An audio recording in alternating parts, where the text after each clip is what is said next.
second part over here is basically, I think, if you want to come up in this particular profession over here, or any profession, even mechanical engineers or electrical engineers, etc., unless you are able to have a hands-on experience, theoretically, believe me, I feel that you cannot rise to the top.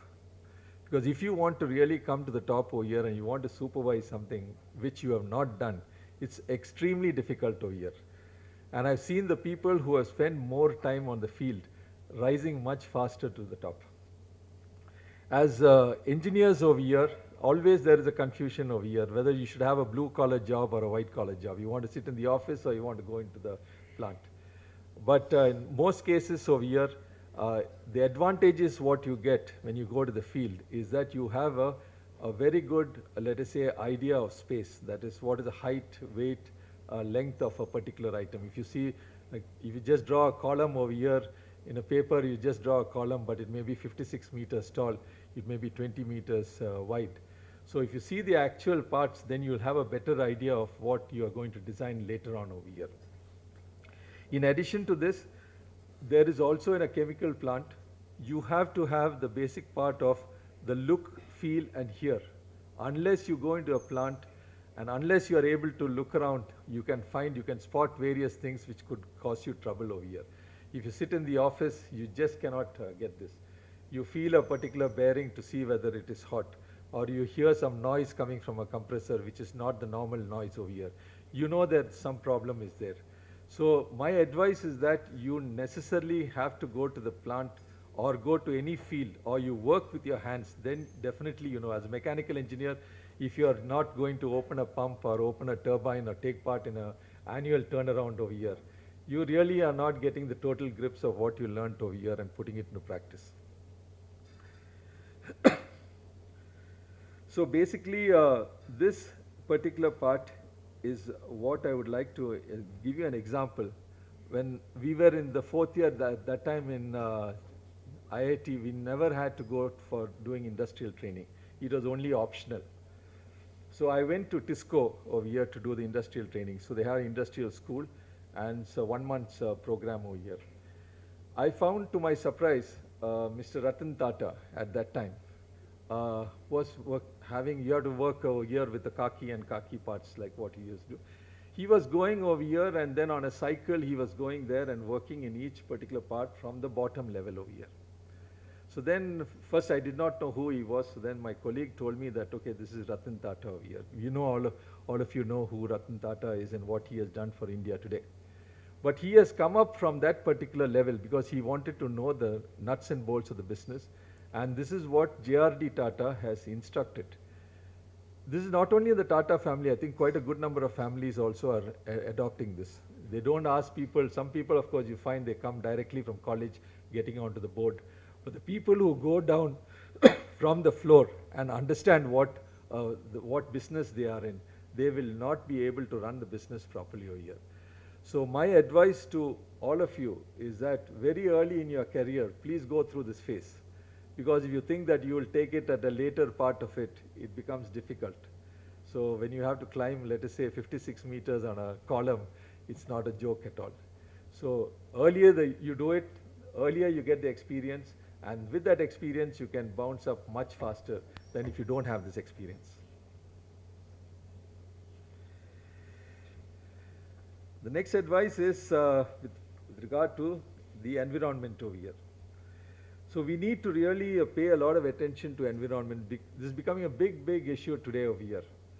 And most of the places where we are working over here are developing countries over here in East Africa, West Africa, then in Middle East, in Jordan, things like that. They don't have any any pollution standards over here. So most of them today, as you know, they are making use of the California standards over here on pollution. But what we have to really understand is that action taken by us could really affect this particular industry over here. Most of the people today do not want to spend on this particular part as far as pollution is concerned. They want to just let it out into the air or let it out into the river nearby over here. Because there is no return on investment once when you try to take part of ensuring that you are with regard to maintaining the standards of pollution. We had two factories over here in Chennai. Manali Petrochemicals, what SPIC did, we designed that plant over here. And this was making propylene oxide, propylene glycol, and polyol. And we had to do very high BOD, COD, and things like that. So we had to treat it, and then we had to lay a pipeline almost 1.8 kilometers into the sea with a spider and then disperse this over here. We had exactly a similar plant, same but a different technology, just hardly 500 meters away. They never did this particular part because they did not want to spend on this. They wanted to bring the capital cost down over here. And they just let it down the nearest Nalla over here. And they were also running because laws were lax, and the people who were enforcing this was also totally corrupt over here. So we could get away with it. But today things are different. Today people are very, very, very stringent over here. One of our competitors over here in the Middle East or in Africa, he was fined over here for polluting the atmosphere over here when he did the plant of $150 million. So plants are very, very, very costly over here, and the main part over here is the reputation that is lost. Once when you lose a reputation on pollution, it becomes very difficult for you to really go into the market and then try to sell your service, or the company which is operating are going to, let us say, face a lot of problems. You know, all of you would have read about what happened in the Gulf of Mexico over here when the BP's rig did that. Incidentally, the huge amount of pollution and the amount of dollars what things, people have lost their jobs at very high level. Technip today, incidentally, just to go off the record over here, our company has designed for this particular BP and all the other major oils, how do you prevent such things in future? So we have made an encapsulating type of a device which can prevent such type of activities.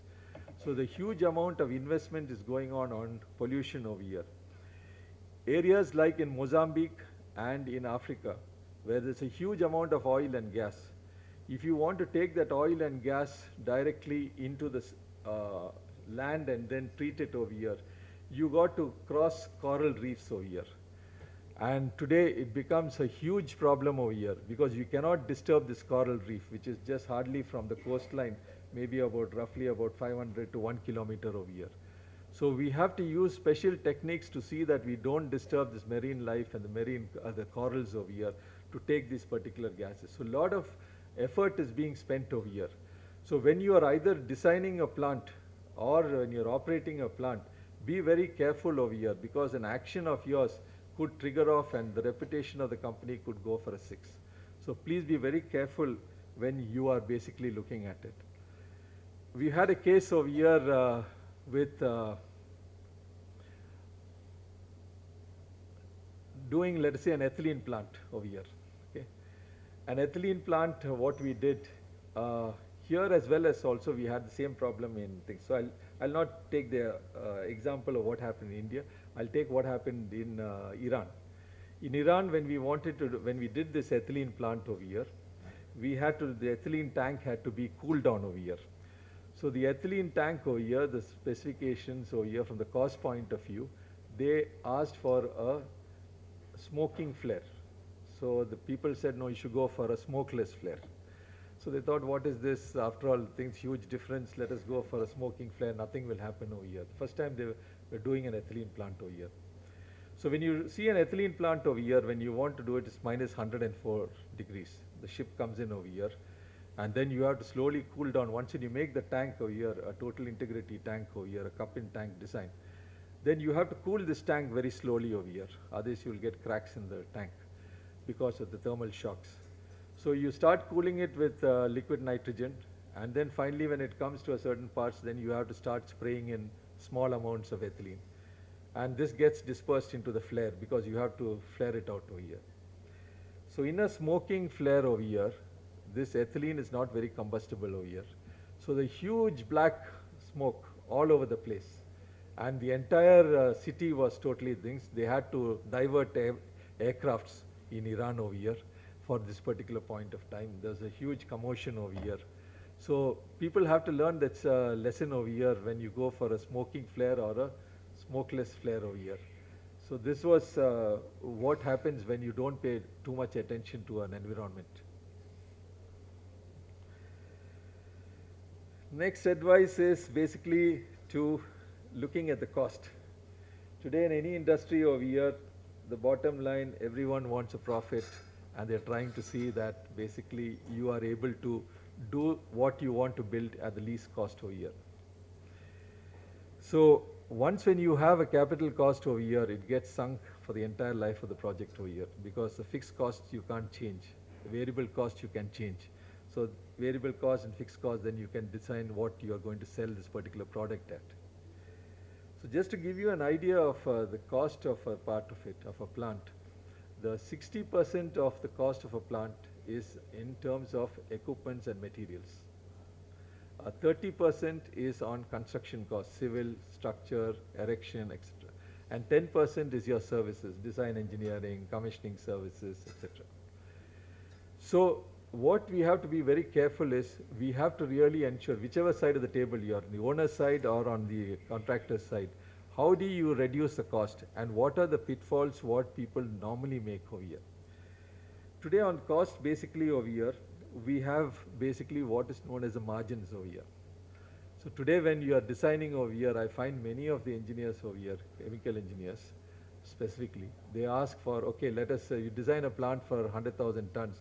They say, okay, let's make the feed over here 5% more, 10% more, just to be on the safe side over here.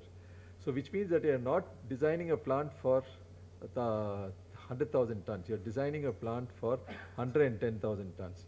And then over and above that, since you are holding contractors like us as guarantee, we put a margin on that. So it becomes too much of a thing, so it adds to the cost. The other part is the flexibility over here. Just to take a typical example, we have 2 tanks and 2 pumps over here. You like all the flexibility over here. If this pump fails, I should take from that tank and then pump it over here.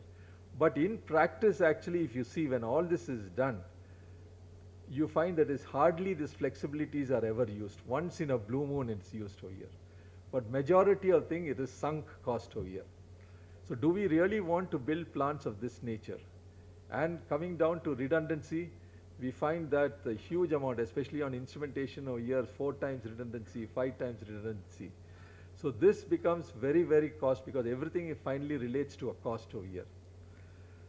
2 examples what I'd like to give is, one is what's most favored by all chemical engineers is the DCS system. Do you know actually over here on a DCS system, it's most things talked of when you start designing a plant. Chemical engineers and instrument engineers get together, they want to know what is the latest parts in the world over here, and they design a particular system. Believe me, when we did an analysis, we find the average use in a chemical industry over here is you're only utilizing 50% max of what you're putting into the DCS system. I had a friend of mine over here who was a very brilliant instrument engineer. He said that he would try to increase it when we pointed this out to him. He tried his best over here, but his maximum he went up is only about 60%. So 40% is never utilized at all. It's something like, let's say, a cell phone or things what you buy, or a small, your computer what you bought. How many of the services are you really utilizing? Whereas the DCS is being the heart of the plant over here. And today, they want to also showcase, whenever you talk to a chemical engineer, he says, look, I want to bring all my people over here to show this DCS system. So the DCS system becomes a Taj Mahal in the particular factory. There's marble floor, this, that, etc. Beautiful things. Then the project plant manager says he wants a room there. Then a conference room is added here. Things are brought in. But if you really go to US and things like that, you'll be shocked. A DCS is just like an ordinary room, and the DCS is just kept there. Whereas you see plants in India, you'll find that it is a very, very beautiful building. And right, so when people come over here, you're driving them, they get a good feeling of this particular plant. But it's a sunk cost over here. The other part is the heat exchangers over here. Very familiarly over here today, 2 things. One is on the fouling factor. On the fouling factor over here, generally when you design a plant over here in India, the fouling factor is 0.0004 hours per meter squared degree centigrade by Cal. But people want to be very safe. They want to go to 0.0006. It increases the area. Then they come with another specifications and they tell us that if 10% of the tubes are plugged, you must have the same capacity. So which means that the heat exchanger is going to be so huge what is not going to take, what you don't require. And when it is so huge over here, what you find is the velocity of the tubes really comes down over here and you start getting sediment and getting all problems over here. So be very, very careful over here as what you are, when you're designing, when you're specifying over here. Another part, mainly what I find over here in plant design over here, is that the P&I diagram is never frozen as we would like to have it over here, because in a plant which is normally taking about 36 months to complete, if you don't freeze the P&I diagram in the first 100 days, you could be rest assured that the plant is going to not meet its schedule over here in completion. And every time we find that once when it is done, you find another chemical engineer coming and saying, no, you want some other change over here. And the beauty of this is that once when you start construction on a P&I and you start changing this particular P&I, you'll find that you have to rectify in the field. And rectifying in the field is very, very expensive. The construction companies really ask for their pound of flesh. And especially if you're doing today in the US, where there's a lot of activities today. To give you an example over here, if it's costing, let us say, $12 per hour of construction cost in India, the similar cost in USA is $100 an hour. So a chemical ammonia urea plant, if you take of the standard size 2,200 tons and 3,850 tons of urea, in India it costs something like $700 million US dollars. The same plant in USA today with shale gas over here is costing you close to $1.6 billion. So you can just imagine over here how each small activities of yours is going to really take into effect over here and how it's going to affect the cost. Last example in this particular section is today the plant over here, and give you an example of the IJC plant, what SPIC did in Jordan. So the part was everyone wanted to be in the control room. It's a desert, it's an absolute desert over here. So the people said, we don't want to go into the field, we want everything to be done from the operating room, so we want all this redundancy, 2 lines of filtration, 2 concentration. And they said, you have to design the plant this particular way. So we designed the plant and we sent out for tenders. And we found that the lowest offer was $186 million. Whereas from the point of view of the financial analysis, the company could only spend $112 million US dollars. So the question was, you had a very cheap rock phosphate just across the mines of the mines. So how do you meet both these particular parts? So they thought it was just next to impossible. But then we did an exercise and we told them, look, what do you want? You want phosphoric acid 700 tons per day, P2O5. You want this particular, let us say, quality, and you want this particular environmental norms. So then let's start cutting. So we did a value analysis sitting with the engineering contracting team, and we brought that cost to 112. And that is today was rated as one of the best phosphoric acid hemihydrate plants in the world over here. So you could just imagine, suppose for example, they were able to do it at 186. Amount of money which is spent over here and things. When they bought that product over here, the cost of production over here was $265 a ton.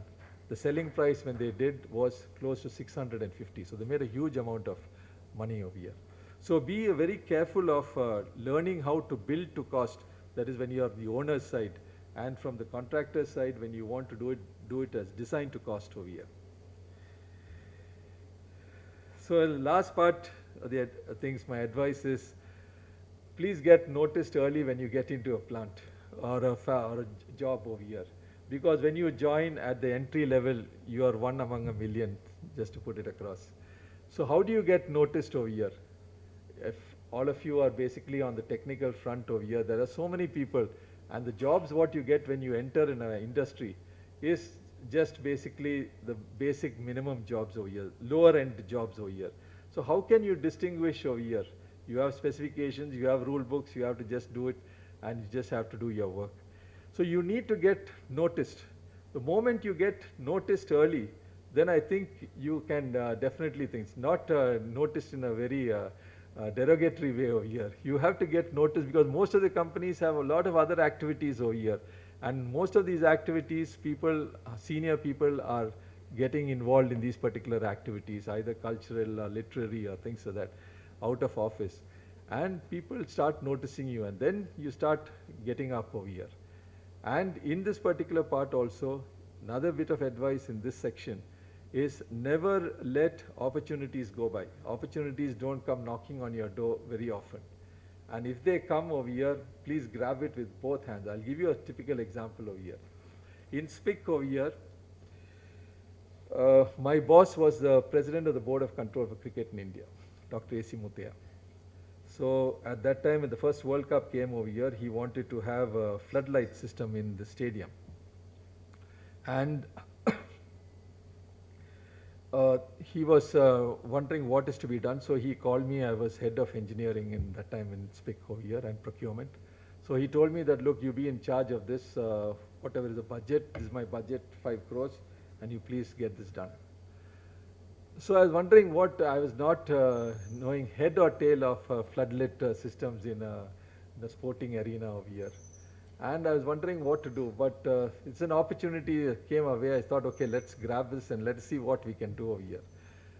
Luckily for me over here, SPIC before that was the champion of, let us say, the Tamil Nadu League, and we had about close to 10 people of the Tamil Nadu team working in SPIC, and my next seat was Mr. S. Venkatraghavan. And when he became the captain of India, we had people like Kapil Dev and Srikanth coming every day, coming and asking for a place to come into the Indian team over here. So since we got to know these people over here, I just talked to them because they have played a lot of cricket, and I asked them, look, what happens over here, or what is any specification? They asked Venkat. Venkat said there is no specification. Even ICC never had any specification on what should be a floodlight stadium. He said people have put it up and people are playing over here, but there is no specification to build a particular floodlit stadium over here in India. So then I asked them, okay, fine, let's go ahead on things and do it in a different way. Tell me what are the difficulties you have when you play in the floodlit part of it. So we had a lot of people, and then being a member of the Madras Cricket Club also over here, a lot of cricketers come there in the evening.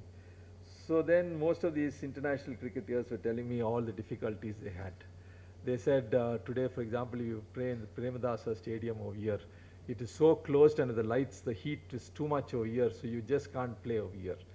Some people said that in some part of the world over here, you can't take a catch, and the light is falling over here on your eye.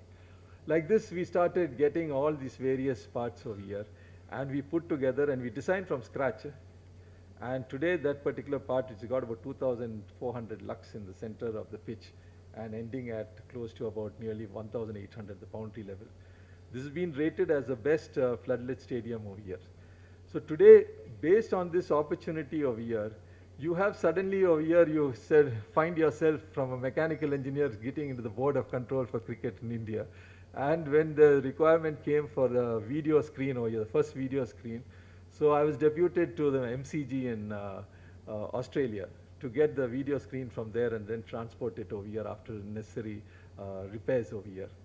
So it gives you a lot of visibility over here. So in this particular part, I'm just giving you as an example of when opportunities come, don't say no, because from IIT over here, you have the basic skills compared to your counterparts from other colleges over here.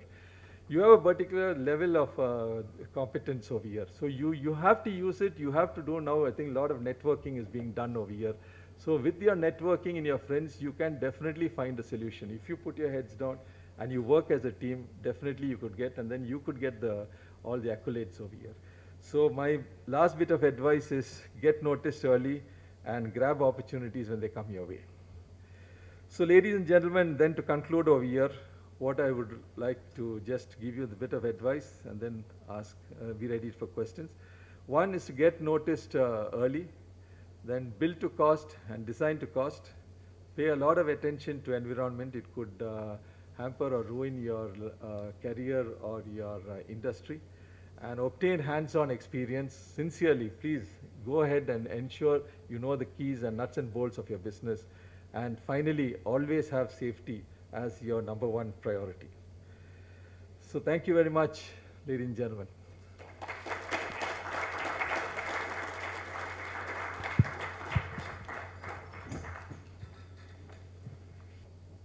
They got much better advice from someone else, I think. I just have one question. Sure. If you try to get noticed early, do you get into trouble with your co-workers that you? No, it's not exactly that over here. It says basically once when you get noticed over here early, then you get better jobs coming your way. Because today, for example, if you see now, even if you take TCS or you take Microsoft over here, many people don't want to go to these particular companies because they're taking 1,000 people over here. Very difficult to get noticed over here and then come up over here. In a company, if you do over here, maybe as when we started, it was 30 people over here as a trainee batch over here. Even today, SPIC is taking over 30, 40, and even our company over here, Technip India is taking 30, 40 over here. Now, how do you differentiate these people over here? What they're doing, the basic parts over here, designing a heat exchanger, designing a column, all the people are doing the same.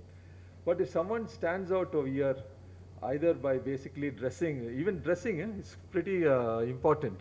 Some people dress very smartly, you get noticed and people are walking around. People don't think that the senior people are just keeping away from all the freshers over here.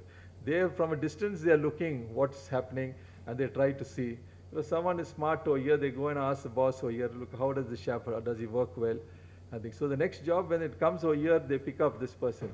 And if you get into a very important project, then automatically you get the experience, your colleague doesn't get that experience over here.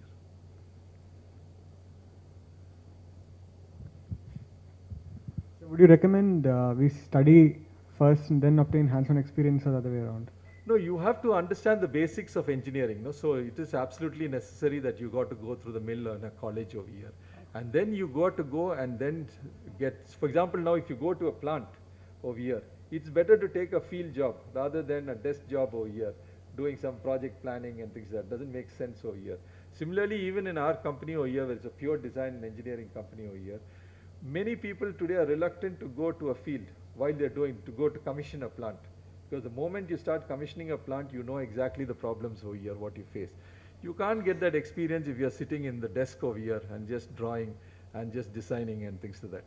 So for, the question was, should I try for a master's first and then work in the industry, or?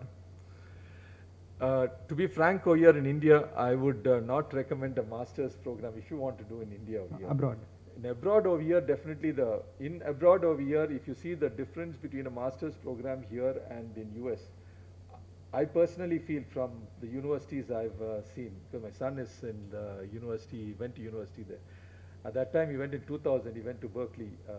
I found that it was at least about 10 years difference gap, the knowledge gap over here. So most of the people over there go to do an MS and then get into the field over here. But from the point of view of here in India, if you want to get into a job, it's better to jump from a BTech and then do this over here.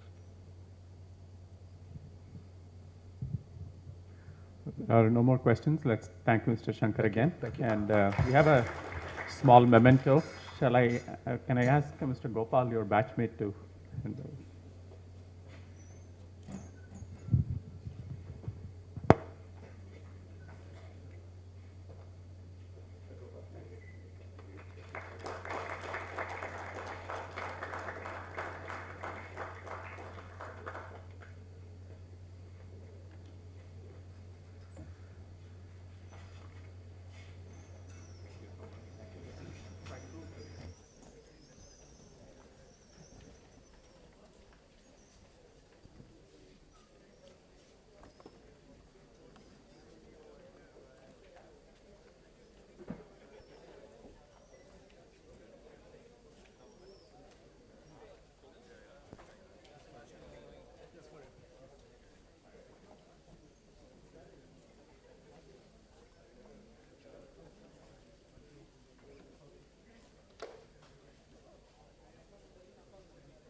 you.